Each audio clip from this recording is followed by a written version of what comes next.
Assalamu alaikum warahmatullahi wabarakatuh.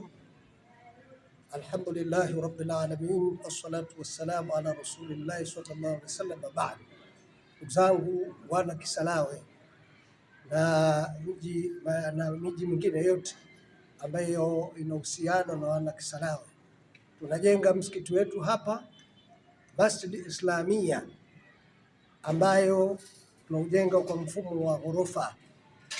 Tarehe 28 ni siku ya Harambee kwa ajili ya kuchangia ujenzi wa msikiti huu wa Masjid Islamia. Popote ulipo, tunakuomba uhudhurie katika harambee hii ambayo mgeni rasmi atakuwa Mheshimiwa Dr.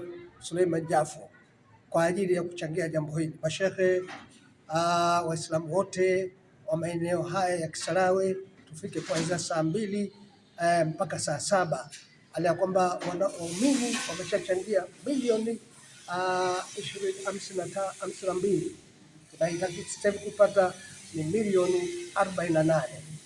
Tunakuomba mahala popote ulipo hudhurie katika harambee hii.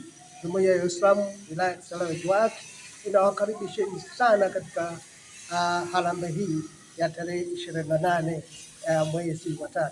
Assalamu alaikum warahmatullahi wabarakatuh.